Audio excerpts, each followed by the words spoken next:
Hello and welcome to the Columbus Metropolitan Club. I'm Mike Voinovich, a member of CMC's Board of Trustees and the Office Managing Partner of BDO here in Columbus. It's so great to see all of you today. Today's CMC Forum, The Power of Diversity, is sponsored by National Church Residences, The Ohio State University, and Huntington, each represented here by many friends and associates. Won't you please help me thank them?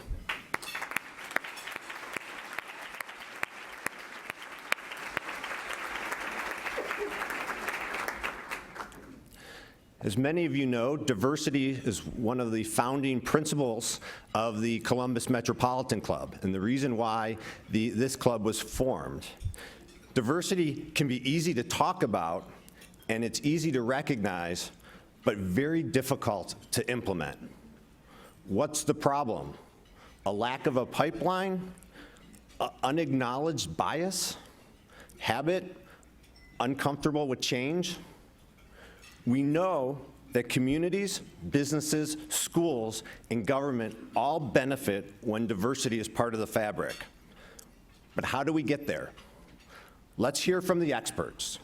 Please welcome, please hold your applause, Franklin County Commissioner Kevin Boyce, Supervisor of Equity and Inclusion at Olentangy Local Schools, Jackie Merkle, VP and Chief Diversity Officer at L Brands, Nichole Barnes-Marshall, our host for the conversation, Executive Director of Stonewall Columbus, AJ Casey, and to start us off with an overview of the just released nonprofit board diversity report, the President and CEO of the United Way of Central Ohio, Lisa Cordes. Lisa, the podium's yours.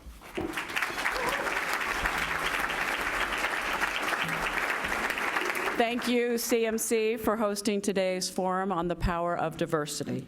On behalf of United Way of Central Ohio, I am pleased to launch today's discussion by sharing survey findings on the demographic composition of local nonprofit boards. The nonprofit sector is a robust one. Today in Franklin County, there are 14,000 registered nonprofits. Nonprofits are the third largest employment sector in Franklin County. Throughout my 35-year career as a nonprofit leader and grant maker, I have a number of concerns have arisen about the performance of our sector.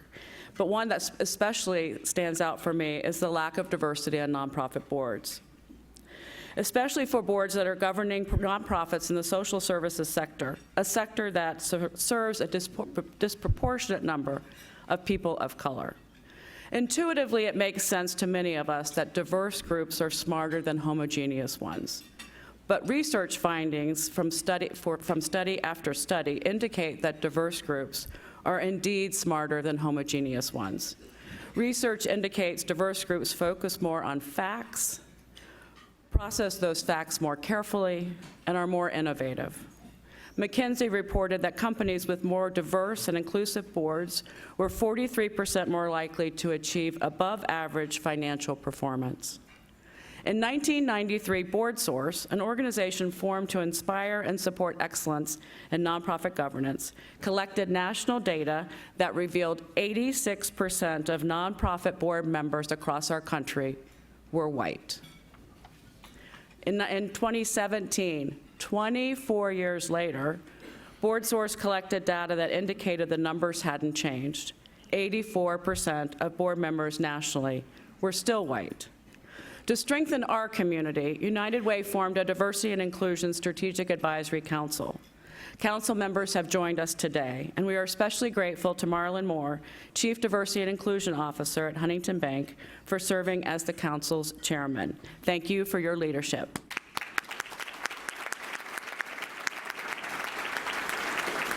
We are also grateful for today's panelist and our council member, Nichole Barnes-Marshall, for her leadership Columbus teammates, who provided an in-depth analysis of our survey's quantitative and qualitative data. Thank you, Nichole. Yay. And Leadership Columbus. We surveyed 2 data sets. The first, 41 of United Way's nonprofit partners. The second, 750 nonprofits listed in the Columbus Foundation's Giving Store. Both data sets revealed similar findings. The survey summary that we were releasing today provides a breakdown of United Way's funded partner nonprofit board composition. I will highlight a few of the data points and provide our call to action. A tenet of the Council's vision is that at a minimum, board demographics reflect the community's demographics as measured by the census. Included in our findings, more than 65% of local board members who responded make more than $150,000 a year. Yet only 10% of Franklin County residents fall in this category. More than 80% of Central Ohio board members are white. Yet whites comprise less than 65% of our population. 35 to 64-year-olds make up 77% of boards, yet represent only 37% of our population. Veterans, immigrants, and people with disabilities are underrepresented. The gap between gender diversity on boards and census data has room to improve, but it is where we see the greatest parity between our community's board members and census data. Our survey looked at a host of questions regarding board diversity and inclusion, from gender to sexual orientation to veteran status. As a starting place for improving the governance of Central Ohio nonprofit boards, United Way will focus on supporting strategies to improve racial and ethnic diversity. Our first call to action is for our community to increase racial and ethnic diversity of nonprofit boards to reflect the diversity of community and the diversity of the population the organization serves by 2025. United Way will do the following. We will provide training and tools for our 84 funded partners. We will strengthen the pipeline of diverse candidates by creating a system to introduce board members to prospective board member candidates. We will institute board diversity as a selection criteria beginning with our next grants application cycle in 2020. We are committed to creating a dashboard to report on our community's progress. And we will continue to engage the Diversity and Inclusion Strategic Advisory Council to provide leadership and accountability and engage the larger nonprofit and funder community towards achieving the 2025 goal. I encourage you to visit our website for the full summary of our survey results. You will find highlights on your placemat at your table. I hope this data provides a springboard for today's important conversation, and I turn the program over to A.J. Casey. Thank you. Thank you, Lisa. Good afternoon, Columbus. Good afternoon, Columbus. Thank you, and happy Pride to everybody. This is an amazing, important conversation. We have an amazing, important panel of experts here to share their insights with us about diversity and inclusion. And I wanted you to get an opportunity to meet them and learn a little bit about why diversity and inclusion is so important to each of them. So I wanted to just throw a question out to each person at the table. We can start with you, Jackie, if you're willing to go first, and just give the audience a sense of why this topic means so much to you as a person. Mm-hmm. So I think I really came to this work back in 2012 when I was teaching social studies in East Los Angeles. I had 99% Latinx students. We were in trailers on a parking lot. And I was teaching social studies. It was February. And I was teaching it the way that I'd always been taught. And a student came up to me and said, "Miss, when are we going to learn about people who look like me and their contributions to this country?" And I just sat there and I knew I was a part of the problem. And I didn't want to be anymore. I wanted to be a part of the change. And so that night I sat down and I started looking at PhD programs. And I knew I either wanted to go into curriculum and instruction so that I could look at how are we purchasing our resources and making those decisions and making sure we're incorporating people from all different backgrounds and telling a complete history. What instructional practices are we using to ensure that they're equitable and they're reaching all students? Or I wanted to go into a program that focused specifically on diversity and inclusion. And I found Ohio State's program, Multicultural and Equity Studies, in their Department of Education, and I was accepted. And so there I was. I left, my little school, and I ended up here in Ohio State, and my passion just continued to grow. I knew that there was so much that I did not know about the topic, and I just wanted to sit back as a white woman in this space and listen and learn. And it wasn't a place for me to constantly be inserting my voice. So that's what I did. Thank you very much. Kevin, tell us a little bit about. Good afternoon, everyone. It's a pleasure to be here. You all look wonderful. Look ready to ask a lot of questions, so we'll try not to be too long. Think about this notion for a second. There was an African-American president of the United States of America before there was an African-American commissioner for Franklin County. Think about that for a second. Let me go a step further. Ohio was founded as a state in 1803, but counties actually existed even prior to the founding of the state of Ohio. So the history of county commissioners is even more vast than the history of the state of Ohio. In 2018, a woman by the name of Stephanie Dumas in Hamilton County was elected as a Hamilton County Commissioner, which made her only the second, number 2, African-American commissioner in the state of Ohio today. So when you think about the context of diversity, it exists at different levels, in the classroom, in the community, in politics, in corporate America. And the formula to undo what is a lifetime worth of history doesn't exist. But I'm encouraged by this. For the first time in my lifetime, you are seeing a very central focus on diversity inclusion to the point where corporations are creating executive and senior positions, where educational institutions are appointing leadership and committees and teaching it in the classroom, where community leaders are talking about it and training in diversity and inclusion. This is progress, but we've got quite a ways to go. And so I'm encouraged and excited about this conversation today because Ohio as a state continues to grow, but just keep in mind, there are 88 counties in the state of Ohio. All of them have 3 commissioners except for 2 other counties. And there are 2 black commissioners, 2. And so think about that what that represents in Franklin County. African Americans make up 21% of the population. And so we are just getting to the point to have these conversations, but I'm encouraged by the platform to which we are having them, and I feel good about today's convening. So thank you for having me. Great. Thank you for being here. And Nichole Barnes-Marshall, let's talk a little bit about your passion for this work. Yeah, I always say this work is not just my occupation, it is my occupation.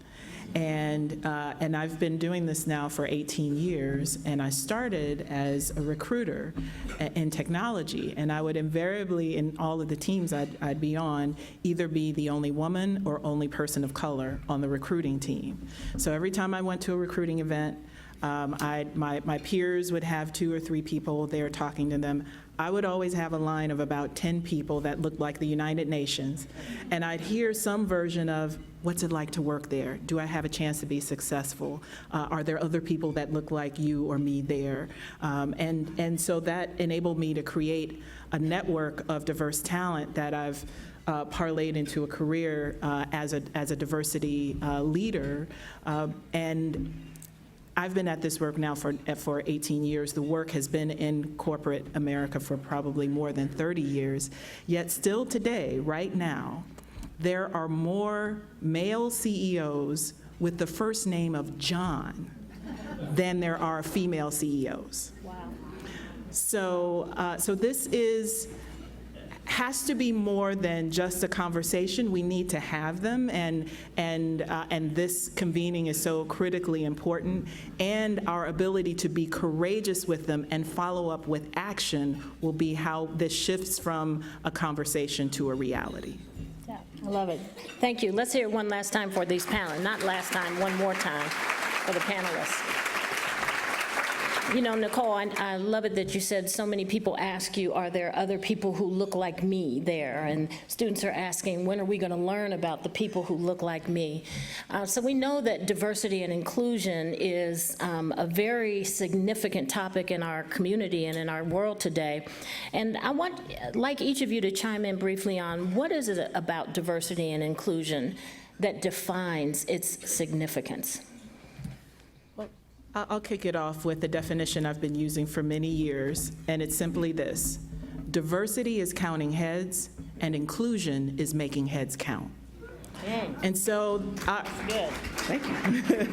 And so it's important to recognize the distinction of the two, that not only is it important to have an organization that is representative of the people that it serves and the areas that it's in, whether that's by the defined protected groups, as we talk about in D&I circles, by race and gender and sexual orientation and physical ability and religion, veteran status, and age.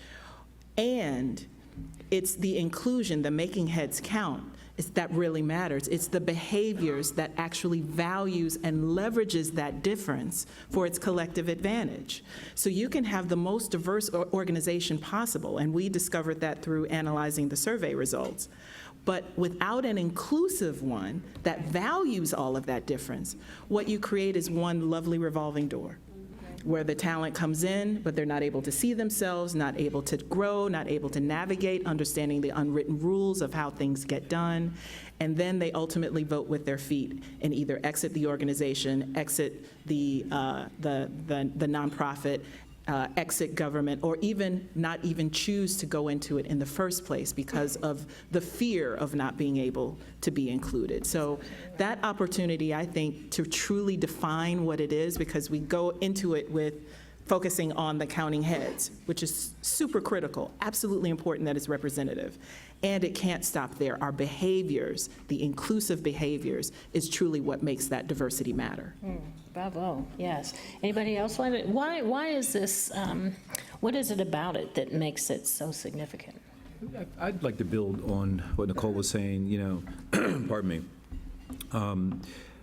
One of my concerns about the conversation in diversity is often it's diminished, and I don't mean that in a negative or pessimistic way, but it's often diminished to a race issue or a gender issue or an age issue or a sexual orientation issue.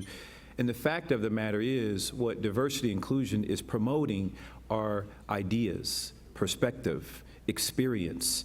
And that's what makes any discussion rich in information and direction. And I think sometimes we tend to zero in on the things that are spicy. And what I mean by that is, someone said earlier that diversity is easy to talk about. And I maybe argue that it's easy to talk about, but it's difficult to talk about in a substantive way, because we get zeroed in on race. And as an African-American commissioner, if I start saying diversity and inclusion, people say, oh, wow, yeah, he's saying that because he's black. And it can't possibly be that I'm looking to be inclusive of the best ideas, the best perspectives, and the most interesting experiences so that we can do better tomorrow than we did yesterday. And so I'd like to just shift in my own conversation about diversity, the conversation from race and gender and all those things that go with it, to really the content of character and the perspective that folks bring. And I think that's a healthier way to engage. Love it. Yeah. Yeah.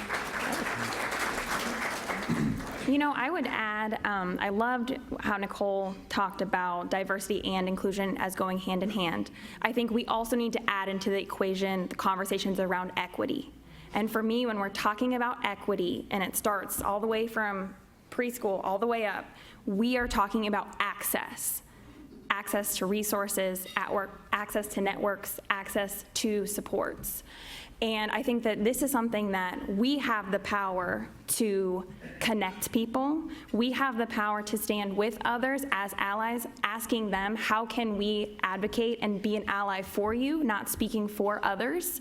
And I think that if we prioritize the conversation of access and looking at who historically has not had that access, it will help us to identify areas where we need to move in our organizations to start to make that critical change, because it should be about opportunity. Bravo, bravo. So, okay, so we work for diversity and inclusion. It's important to think about ideas.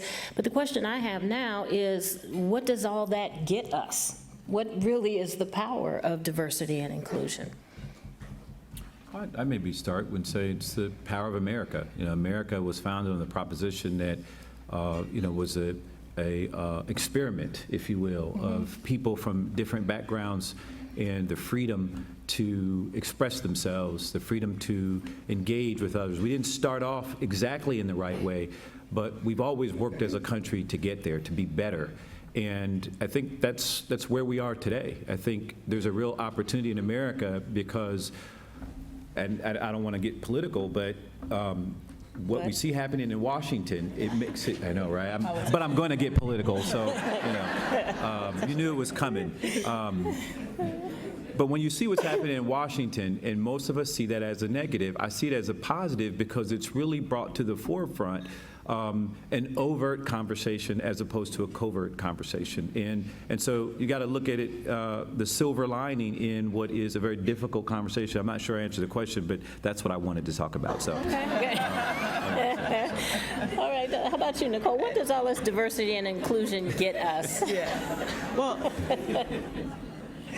so I've worked in for-profit my entire career, and so what many of our chief diversity officers in corporations are asked, what's the business case for diversity and inclusion? How can you quantify its impact as it relates to business? And so, there's, and Lisa shared some of this in kicking us off, companies that have greater diversity on their boards of directors and in their senior leadership outperform their peers in every category that matters: sales, revenue, return on invested capital, all of those things. And it's so interesting that the data has been there for such a long time. The McKinsey report, McKinsey has been delivering these same inclusion data points I think since 2011, consistently since I've been in this industry, yet it hasn't changed behavior. And so I think when we focus on what's the power of D&I, particularly for those of us in corporations, I keep trying to go back to that bottom line as much as I possibly can.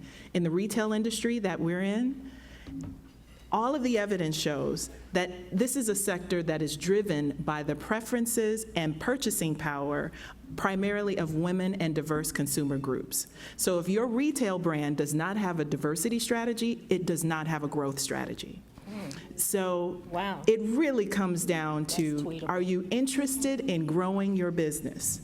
Yes. Then this is a conversation for you, whether you are a straight white male or any other aspect or dimension of diversity that you represent. Because often it feels like this conversation, if I'm not the black male, the white female, that person that checks a box, then I don't have a voice in this conversation.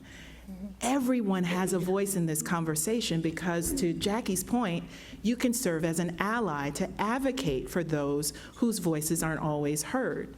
So if you can't connect with it on an emotional level, on a personal level, on a societal level, and what matters to you is the bottom line, we got some good stuff in there for you as well. Very good, very good. Now I want to keep us moving because I know we want to get to audience questions in just a little bit. So Jackie, talk a little bit about some of the concrete benefits of diversity and how we as a society, as a community, can do better. So it's two questions in one, but I know you got that. Well, I think one thing I wanted to add on to what Nichole was sharing is that as I was doing some research to prepare, I had found that only 19% of companies intentionally include white males in their diversity and inclusion conversations. that number is way too low. That is unacceptable. I think that we all, and something that, like in my work in Olentangy, that is a predominantly white community, we have done a lot of work around ensuring that everybody sees themselves as having a seat at the table, that they have an entry point into the conversation, and that once they're at the table, that their voice will be heard. And I think that is just as important.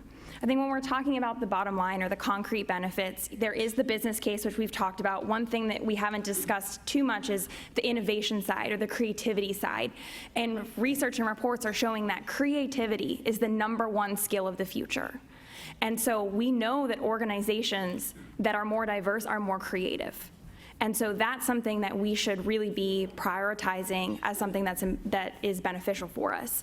In education, 77% of educators are female, 80% of them are white. This is not matching, aligning, or representative with the students that we're serving.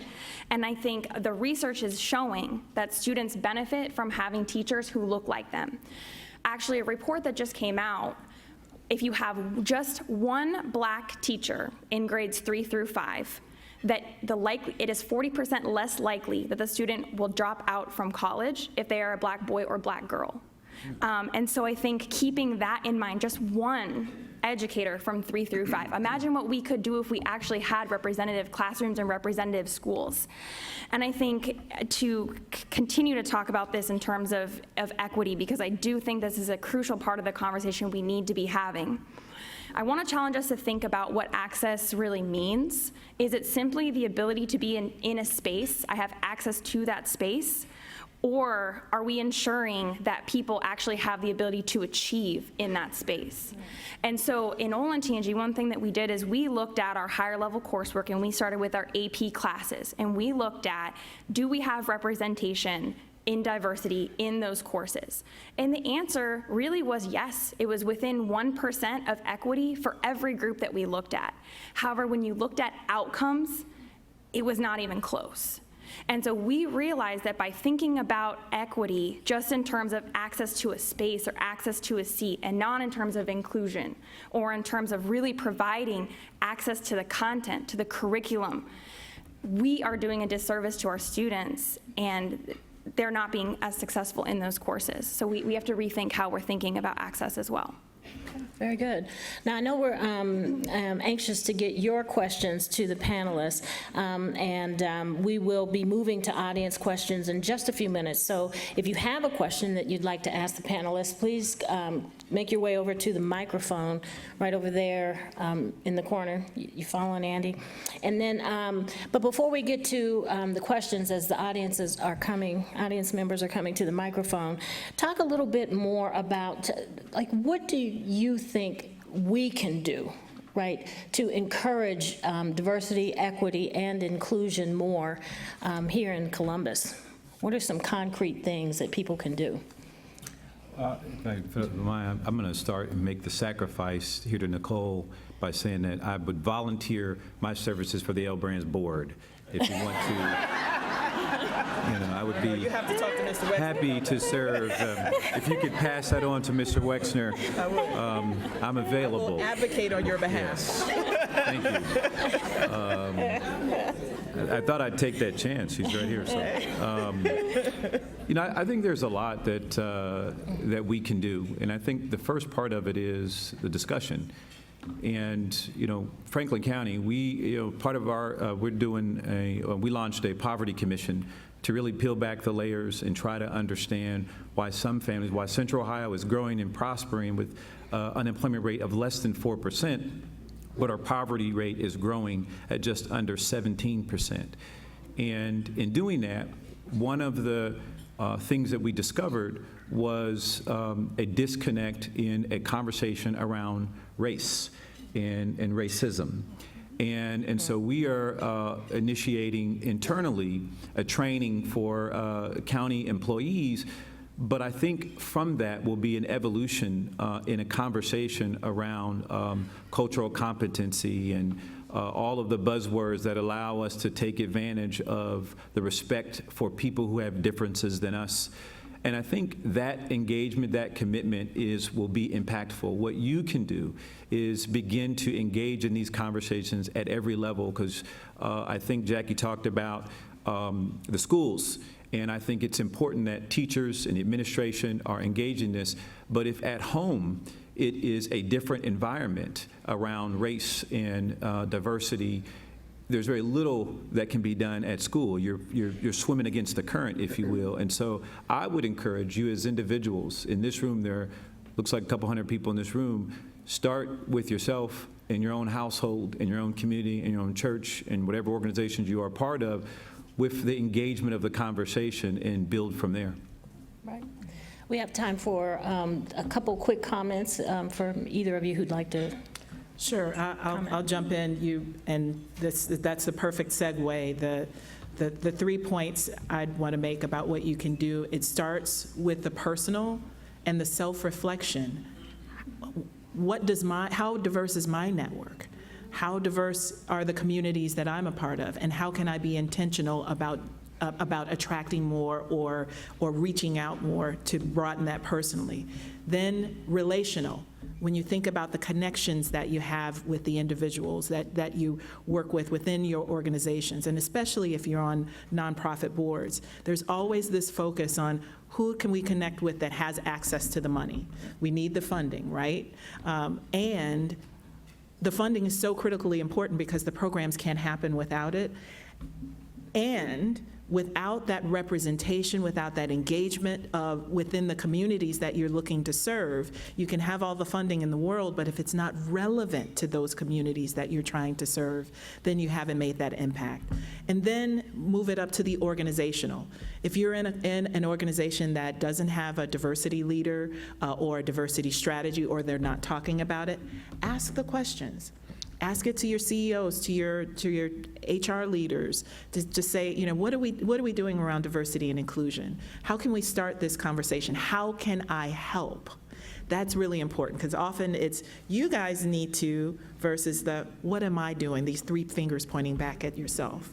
So I'd encourage that. And one other thing, especially for many of us, we bring a lot of privilege to the conversations that we're in, whether it's through our income or our titles or the organizations that we're in, but there's so many others who don't have that privilege. So be aware of the privilege that you bring into every space and every conversation that you have around this topic, and ensure that you're taking an equitable approach to hear all of the voices that need to be heard. And then I can't escape without giving a shout out to Leadership Columbus. I see my table of my crew over here. I was a part of the best class ever of 2019. I know I'm starting something, sorry, best class ever. And we had an opportunity to go deeper, as Lisa mentioned, into the survey results. And what struck us is that there were so many of our nonprofit leaders who verbatim would say, wow, we're struggling, this is so hard, yet numerically they rated themselves high.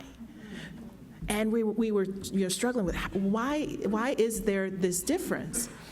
And we thought about kind of what we're talking about today. No one wants to look bad when it comes to this conversation of diversity. So there's this tendency to rate more positively, but then when you talk about it, you understand the challenges. So let's make it safe to have the conversation. Let's not focus on looking pretty. Y'all look good, but let's be honest about this so we can make the kind of change that we need to make across this region. Yeah. All right, I promise I will be quick. A couple things that weren't mentioned. One is I would highly encourage everyone to think about the power of modeling. So a lot of research has also shown that children are watching what their parents are doing, and they're developing implicit biases based on who we're interacting with and the way that we move throughout the world. How are we modeling the type of culture and the type of world that we want, the type of interactions and relationships we want to build? I would highly encourage us to think about that in our personal lives and in our professional spaces as well. Also, and I think this goes back to what Kevin had shared, how are we creating spaces or making space for honest dialogue to occur? And I think oftentimes we shy away from it, we're afraid of it, of what's gonna come out, and what are we gonna happen if backlash occurs through engaging in that dialogue, but we need to go through that process to get to a better place. because if we never talk about it, it's never going to get better. And so I think we have to prioritize that dialogue, and it's so important. And then I would say just identify people that can help you navigate this space. Identify leaders and champions of this work, because it can be very lonely and isolating at times. And I think we all need a support system, and it's difficult to implement diversity, equity, and inclusion in organizations without having a support system, and particularly leadership support. But I also can't stress enough the power of informal leaders. Somebody doesn't have to have a title to be a leader. And so who are people that are often overlooked that might offer something very valuable and help drive the conversations forward? How are we listening to their voices and making space for that? Very good. Let's give them a round of applause before we move into audience questions.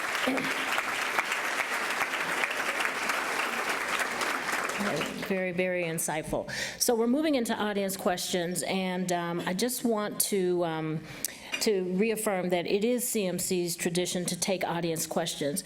We ask you to please state your name and ask your question, and if at all possible, please be possible to avoid editorial comments, and remember, questions end with a question mark.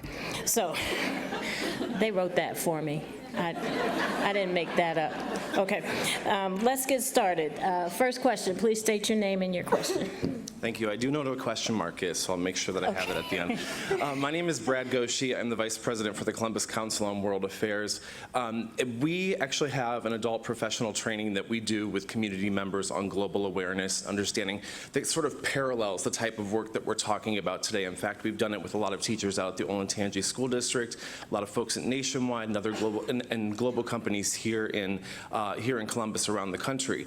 My question is to you all to think about. Actually, I have two short questions. If you all look at me, I can simply acknowledge my privilege, right? Just because I look the way that I do, I can walk around this earth and this country in a way that other people cannot, right? And so I often think that when we talk about diversity, it's black, white, male, female, and it's sort of limiting. How can we, one, encourage everyone to acknowledge and understand that they do have a valuable voice, acknowledging their privilege and bringing it to the conversation, right? Visibly, I'm a white male, but there's other levels of diversity. There's, LGBTQI, there is mental health, there's socioeconomic status, there's generational differences. So how do we get everyone to understand that they have a place at the table, as Jackie mentioned, that you don't have to be a person of color, you don't have to be black, you don't have to be Latinx, everybody can bring something to it. How do we get that to happen? And particularly, Commissioner Boyce, I'm not going to get political, but how do we do it in our current political environment as well? Perfect. That's my question. Okay. Who wants to go with that?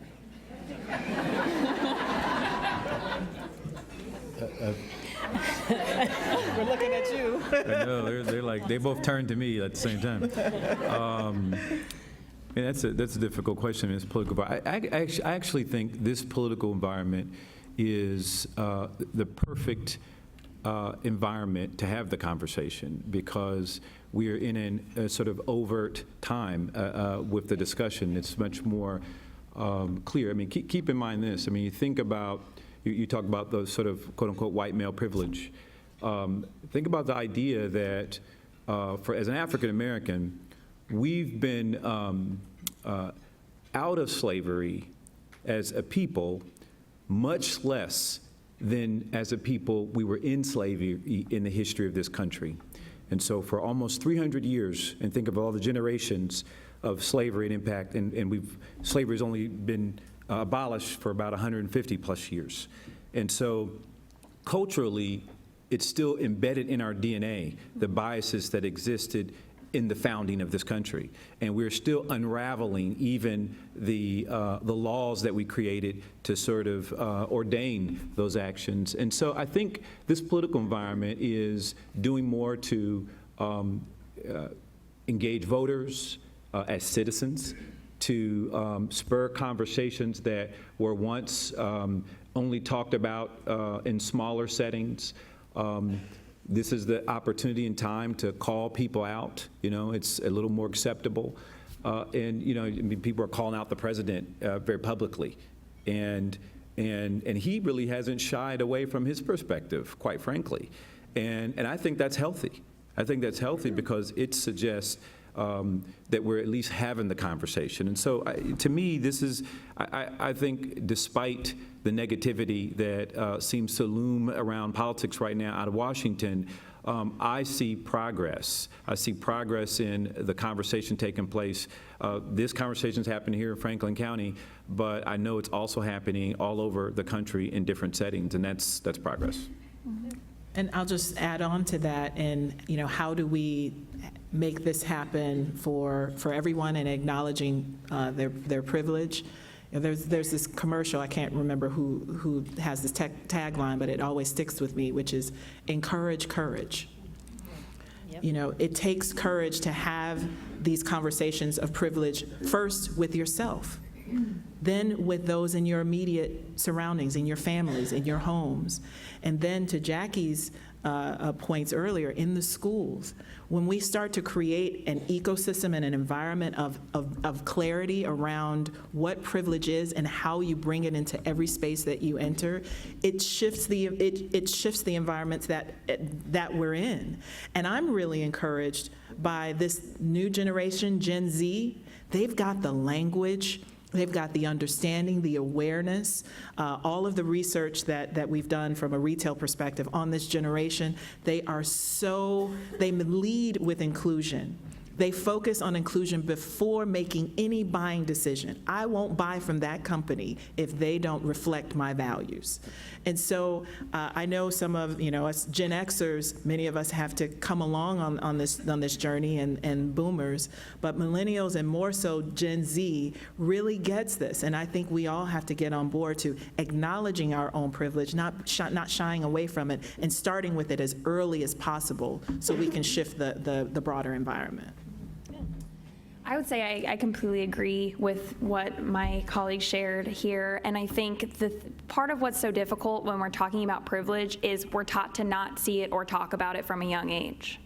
And so I think in order to make progress, we have to be willing to talk about it, and we also have to be willing to talk about it beyond just, you know, racial privilege, because somebody can be privileged in certain aspects of their life but still experience marginalization for other aspects of their identity. And this is where we get into conversations about intersectionality. I am not just one thing. I am not just white. I am not just female. There are different aspects of my identity that make up who I am, and how I show up to different spaces is different, and how people see me is different based on those identities. And so we have to reckon with how those things intersect in spaces and how people receive us based on those identities when we're in a room. And that takes a lot of unpacking. It's not an easy process, and it shouldn't be. But I think it's work that needs to be done. Back to Nichole's point from earlier, we have to start with the self. We have to start with critical reflection on our own background experiences and identities, and then we can start to move forward from a better place of understanding. Love it. Yes, ma'am. Good afternoon.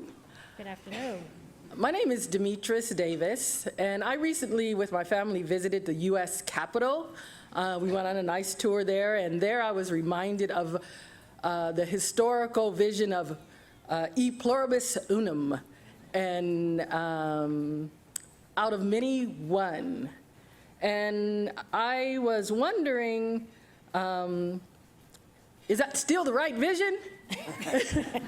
And for our country, and if so, well, if not, why not?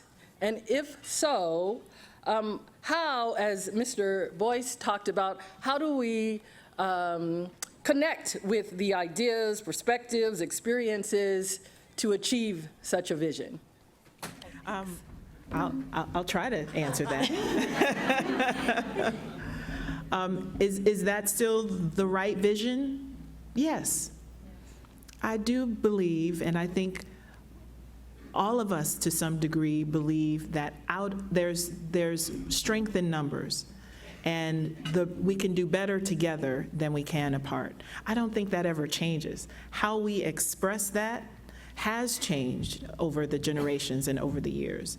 And I think we have an opportunity to redefine that in our homes, in our communities, in our regions, in our counties, in our states, and across this nation. There is a conversation that's happening across this country that sounds so much more polarizing. And we have the opportunity to shift that with our behavior every day. We can look to DC and say, you know, they're not behaving in ways that reflect what I believe in, but then that translates into, now I'll start to behave that way, or I won't try anymore because I don't see it being reflected out here. It truly does start with the individual. An avalanche begins with one snowflake. I hate to use a snowflake analogy, but you get the point. You get the point. And so we have to be that snowflake.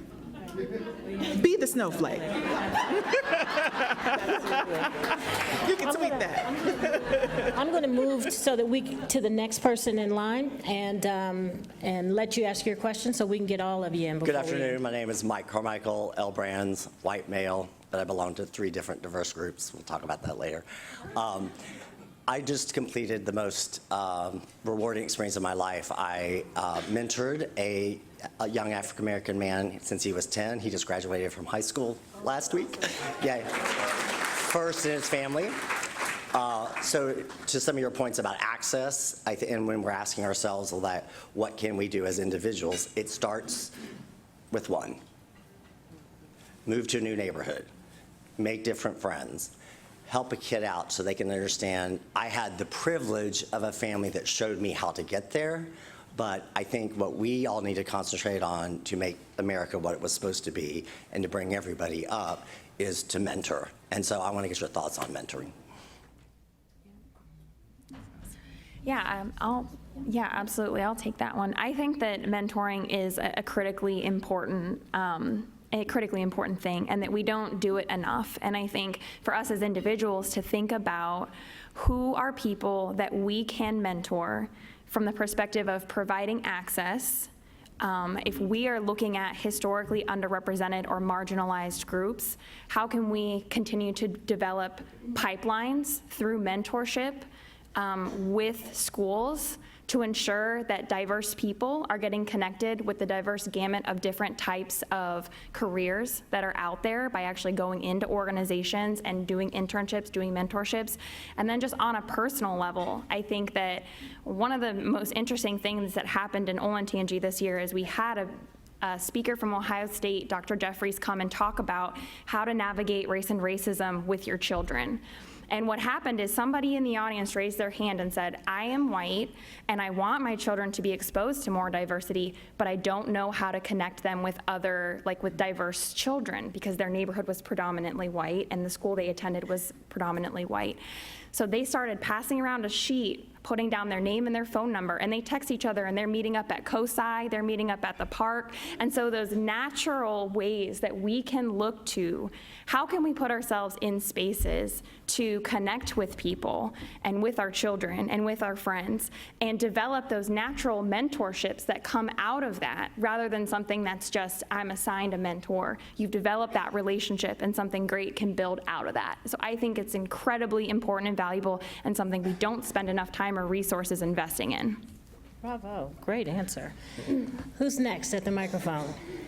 Good afternoon. My name is Janetta Darno. I'm the CEO of Strategic HR Advisors, an inclusive collaborator for companies. And first, I want to say thank you for bringing this topic to all of us. It's needed, and I appreciate the openness, and hopefully you can appreciate the question I'm going to ask you. So you guys started off with board diversity and leadership diversity. And so in California, they recently passed a law requiring boards to have female diversity. And we know the research shows that when you focus only on female diversity in the masses, women of color are at the bottom of that, and they don't rise to the top when it's so broad like that. So I wanted to get your thoughts on that. And then also offer this to you, that Chicago, my hometown, also tried to pass a referendum requiring board diversity relative to women, African Americans, and Hispanics, and it failed. And so my question to you, because you did talk about the time that it has taken to get 2 commissioners, what are your thoughts on requiring board diversity and/or leadership diversity for counties, cities, private institutions, and educational organizations? Thank you. Oh, that's actually for you. Well, let me say, my first reaction is, of course I'd support diversity across the board in that way, but here's the concern I've got. There has to be an element of natural, organic evolution in the conversation, and I think to force sort of quotas and to force sort of numbers can have the reverse impact and diminish the value that women and minorities bring to the conversation. And so I'd just be a little bit concerned with that approach. And I'm, there's some happy medium in there of the conversation of how we get to that point. But I think just to put in quotas and or set numbers that are sort of arbitrary, I think could have a reverse impact, is what I'm saying. And so I think there's some medium in there that we need to think about and figure out a better way to do it. But I don't want to diminish what minorities, women, and folks who've been underrepresented bring by establishing quotas or putting hard numbers there. I got to throw one quick point in there. So having done this work globally, really quick, I'll be super fast. Done this work globally, there are many countries around the world that have set these targets, and they've experienced a lot of success. And I think the value in having the targets now is that there's so many more qualified women and people of color to serve in those roles, whereas in years past, there weren't as many. So the quotas felt more arbitrary. So I think this is, and offering my 2 cents from a corporate perspective, I think there's an opportunity for more conversation around it, particularly for those global organizations, because these conversations are happening around the world with some success. Okay, we have time for one more question. Real quick, actually, my question is directed to you, AJ. I'm Jaron Terry, president of Jaron Terry Communications and volunteer president of PFLAG Columbus. And there's an adage that a rising tide lifts all boats. And so I'm wondering if passage of Ohio's Fairness Act, which extends equal protection under the law to people of LGBTQ, to get all the rights and privileges that everyone else except them enjoys in Ohio, if that will indeed enhance diversity and inclusion across the board for everyone who is not white, cis, het, male. Wow, thank you for that question, Jared. Absolutely. I'm struck by the fact that the act is called the Fairness Act, right? And anytime we live in a more fair society, we have more opportunity for inclusion and diversity. I think that the data shows that most people who work in corporations who identify as LGBTQIA+ don't come out at work because they know they can be fired. So absolutely, it will help. It will help us to have a more diverse and inclusive society because people won't have to hide who they are. They won't have to hold in what they have to offer in the workplace because they can comfortably come out and be authentic. And that's exactly what I think enriches all of us, to be able to be who we are and bring our full selves to the work, to the community, to our families and friends. And I think that's what it is. I think that's what it is. Thank you for your question, Jaron. Thank you very much. That's it for our time. Thank you all so very much for your questions. Please thank this amazing panel of experts.